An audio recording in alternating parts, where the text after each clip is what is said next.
Malam harinya, Tae baru pulang dari latihan membaca naskah drama musikal. Ia membuka pintu rumah dan mendapati Yeon sedang membersihkan lantai dengan vakum cleaner. Tae menahan senyum. Ia menaruh tasnya. Hari ini, apa kau mau makan malam bersamaku? Yeon tertekun. Makan bersama?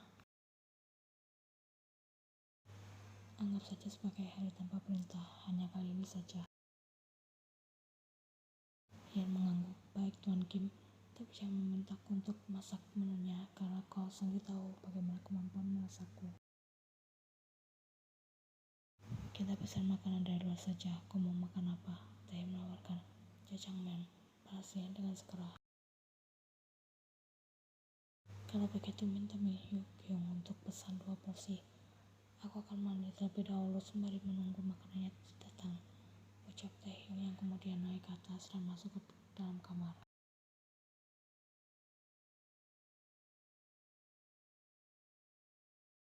Taehyung dan Yeon duduk berseberangan sembari menikmati jajangmyeon yang baru saja diantar. Yeon menyuap duluan, lalu berkata, ini rasanya sudah lama aku rindukan. Taehyung terus mencoba lalu mengangguk pelan. Aku jadi tahu ternyata begini rasanya makan lewat pukul 7 malam. Yeon tersenyum. Sesekali kau harus merasakannya. Taehyung kemudian menatap Yeon lama. Jang Yeon, kalau aku percaya padamu, apa yang akan kulakukan? Pertanyaan itu membuat Yeon tercekat.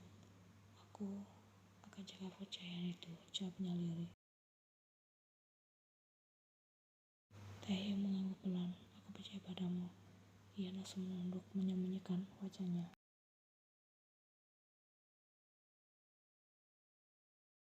Malam itu di kamarnya, ia menatap layar laptop, lalu membuka file baru berjudul artikel yang tak pernah terbit untuk Kim Taehyung. Ia menuliskan,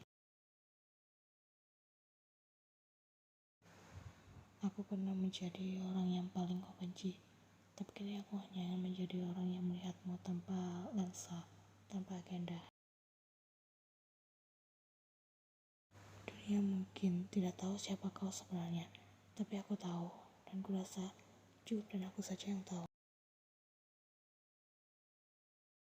Ian menyimpan file itu, lalu langsung menghapusnya. Bukan karena tak berani, tapi karena ia tahu beberapa kisah yang lebih indah jika disimpan, bukan dijual.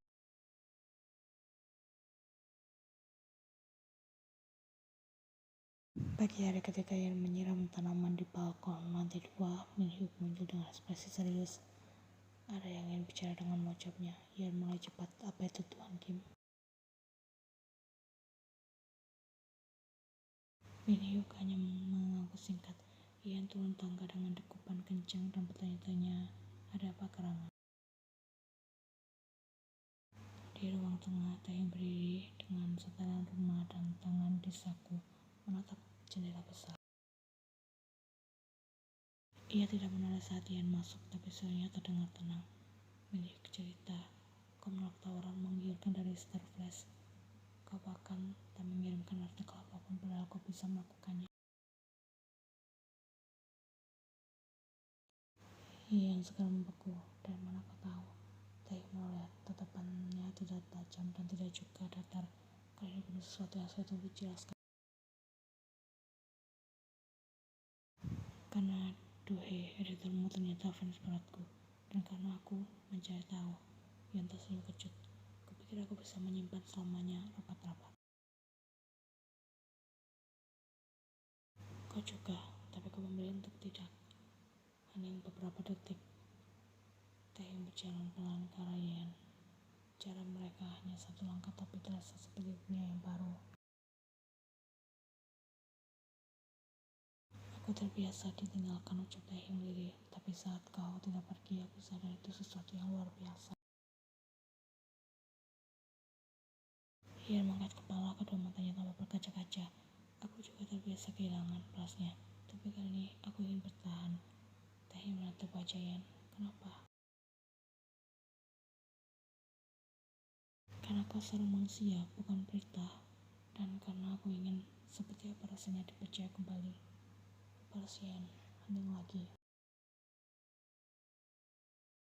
Taehyung mengeluarkan tangan pelan-pelan, nyaris ragu, dan menyentuh ujung jemari Yen.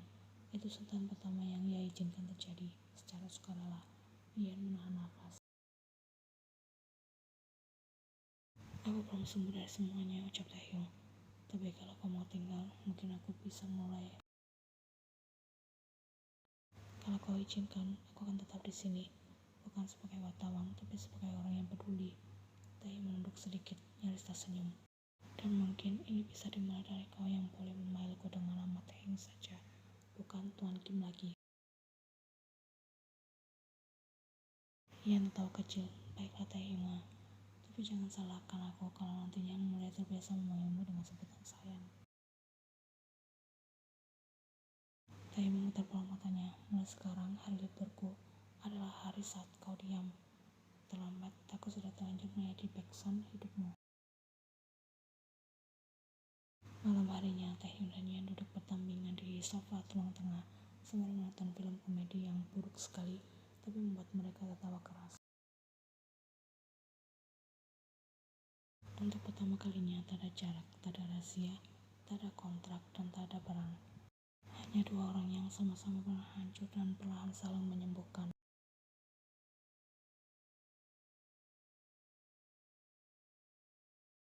Hari ini adalah hari ulang tahun Taehyung yang ke-30. Taehyung duduk di ruang tengah menatap jendela sambil menyeruput teh buatannya sendiri. Pagi ini terasa tenang, terlalu tenang. Yen bahkan belum muncul sejak tadi. Biasanya gadis itu akan datang dan menunggu lapar sebelum menyelesaikan pekerjaan rumah. Sampai akhirnya terdengar suara langkah kecil mendekat, tapi bukan manusia. Taehyung segera menoleh dan seekor anak anjing Cotton Retriever menggigit berlari pelan ke arahnya dengan pita di leher. Di kerahnya tergantung kartu bertuliskan Hodu Junior. Karena Hodu lama masih sangat dirindukan, Taehyung diam mematung. Lalu dari arah yang sama Yen muncul sambil membawa kue kecil dengan sebuah lilin. Sementara Min Hyuk merekam reaksi Taehyung dengan ponselnya. Selamat ulang tahun ke-30, Tuan tertutup yang hatinya mulai bisa disentuh, ucapnya dengan tawa kali setelah datang mendekat. Taehyung mengangkat anak kancing itu, matanya mulai berkaca-kaca. Ini yang tersenyum. Aku tahu kamu masih belum sembuh sepenuhnya soal kehilangan Hodu, tapi mungkin kali ini kau bisa mulai dengan babak baru. Taehyung memeluk Hodu kecil dengan erat. Terima kasih, ini hadiah terbaik. Kalau begitu, cepat buat permohonan dan tip lilinnya, Tita Yen. Taehyung melakukannya, membuat Min Hyuk percaya jika lelaki itu memiliki keinginan untuk sembuh dari lukanya setelah 2 tahun terakhir ini seolah menarik diri dari dunia. Pada senam apanya, dia bahkan lebih mirip dengan orang yang sedang jatuh cinta, kemah Min Hyuk dengan senyum.